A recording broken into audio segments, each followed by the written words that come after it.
तेलंगाना की धरती शौर्य और त्याग, वीरता और बलिदान के लिए मशहूर है।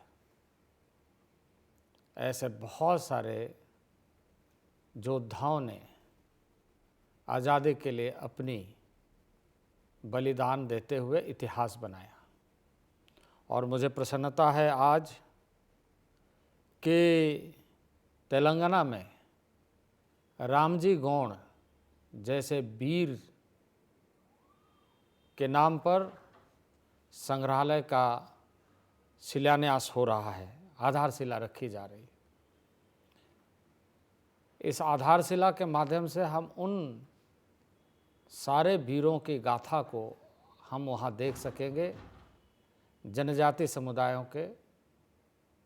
ट्राइबल्स के, जिन लोगों ने आज़ादी के संघर्ष में देश भर में सुदूरवर्ती क्षेत्र में रहकर अंग्रेज़ों के साथ मुकाबला किया। रामजी गौड़, जिन्होंने 1857 से 60 तक 1000 से अधिक सिपाहियों के साथ मिलकर के अंग्रेज़ों के विरोध में संघर्ष करते हुए अपनी आहुति दी, यानी उन्हें और उनके सहयोगियों को बरगद के पेड़ पर फांसी में चढ़ाया गया। वह पेड़ साक्षी के रूप में रहा कि आज भी उस बरगद के पेड़ को हजारों फंदे वाला, यानी वेयुरला मेरी के रूप में लोग कहते हैं। भारत सरकार आदरणीय नरेंद्र भाई मोदी के नेतृत्व में देश के सभी हिस्सों में संग्रहालयों के माध्यम से जनजाति और जनजाति समाज के उन बलिदान देने वाले सेनानियों के इतिहास को लोग जाने, इस दृष्टि से बनाया जा रहा है। संग्रहालय का निर्माण के दृष्टि से तेलंगाना में निश्चित रूप से मैं ये कहूँगा कि इससे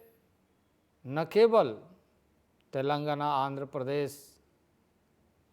कर्नाटका या दक्षिण के राज्यों को, बल्कि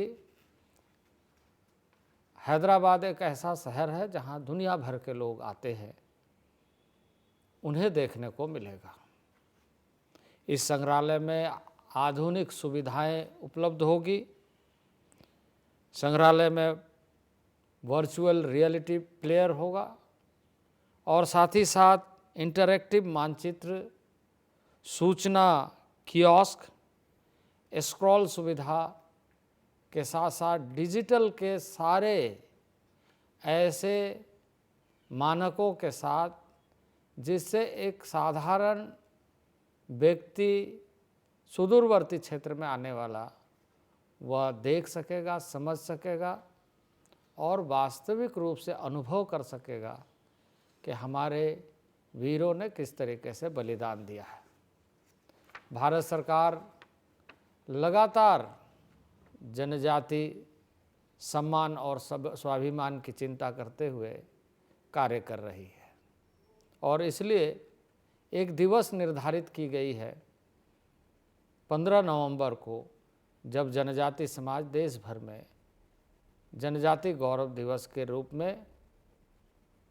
मनाए और आत्मगौरव से बढ़ने का संकल्प लें। 15 नवंबर वो दिन है जिस दिन भगवान बिरसा मुंडा, जिन्होंने अंग्रेज़ों के खिलाफ में आहुति देकर जल जंगल ज़मीन की बुनियादी प्राकृतिक व्यवस्था को बनाए रखने के लिए संघर्ष करते हुए अपने को न्यौछावर किया, अपने को समर्पित किया और जिसके वजह से आज हम उनके जन्मदिन को भारत सरकार के माध्यम से घोषित करते हुए तिथि के रूप में जनजातीय गौरव दिवस मनाते हैं। इसी के साथ साथ जहाँ सम्मान और स्वाभिमान की चिंता, वहीं उसके साथ ही विकास के नए कड़ियों को जोड़ते हुए हम पढ़ेंगे, हम बढ़ेंगे, हम विकसित राष्ट्र बनाएंगे, इस लक्ष्य को लेकर जनजाति समाज को शिक्षा में आगे बढ़ाने का काम एकलव्य रेसिडेंशियल स्कूल के माध्यम से, मॉडल रेसिडेंशियल स्कूल के नाम से सभी क्षेत्रों में विद्यालय संचालित किए जा रहे हैं। 40,000 से अधिक शिक्षकों की नियुक्ति की जा रही है, जिसमें अभी 12 फरवरी को माननीय प्रधानमंत्री जी ने रोजगार मेला के शुभ अवसर पर 10,000 से अधिक शिक्षकों की नियुक्ति की है। शिक्षकों की नियुक्ति जनजातीय समाज के लिए विशेष रूप से विद्यालयों की स्थापना, छात्रों को छात्रवृत्ति, हायर एजुकेशन के लिए scholarship, pre and post matric students के लिए स्कॉलरशिप और ऐसे प्रोफेशनल एजुकेशन के लिए स्कॉलरशिप देने का प्रावधान जनजाति समाज को और सशक्त बनाने का रास्ता को खोलता है। और प्रधानमंत्री हमेशा इस बात को दोहराते हुए कहते हैं कि जनजाति समाज एक प्राइड, एक सम्मान, एक स्वाभिमान समाज, जिनके वीर गाथाओं को हमें स्मरण करते हुए आगे बढ़ने की आवश्यकता है और हमें सतर्क, संवेदनशील होकर के अपने अपने परिवार के बारे में विशेष ध्यान रखने की आवश्यकता है। फिट इंडिया मूवमेंट में जहां इस बात के लिए प्रेरित करते हैं युवाओं को कि फिट इंडिया मूवमेंट के माध्यम से सारे देशवासी स्वस्थ रहने के लिए स्वयं को कैसे व्यवस्थित करें, एक अभियान के रूप में जुड़े। वहीं जनजाति समाज में सिकल्स एनीमिया के लिए स्वास्थ्य का एक बड़ा कार्यक्रम प्रारंभ किया गया है। स्वास्थ्य अच्छी हो तो परिवार अच्छा होता है, परिवार शिक्षित होता है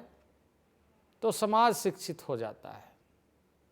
और समाज शिक्षित होता है तो राष्ट्र में हर समाज का योगदान बढ़ता है। और इसलिए पिछले पंक्ति में बैठे हुए व्यक्तियों को, जनजाति समाज के, जिसे पीवीटीजी के रूप से हम जानते हैं, उनके लिए एक विशेष कार्य योजना प्रारंभ किया गया है, पीएम जनमन, प्रधानमंत्री जनजाति आदिवासी महाअभियान। यह अभियान संवेदनशीलता के साथ समाज के सभी वर्गों को समान रूप से आगे बढ़ाने का अवसर हम कैसे बेहतर तरीके से दे सकते हैं, यह सुनिश्चित करता है। पीवीटीजी के समाज के लोगों का यह अभूतपूर्व कार्यक्रम आज़ादी के लंबे कालखंड में पहली बार प्रारंभ हुआ है।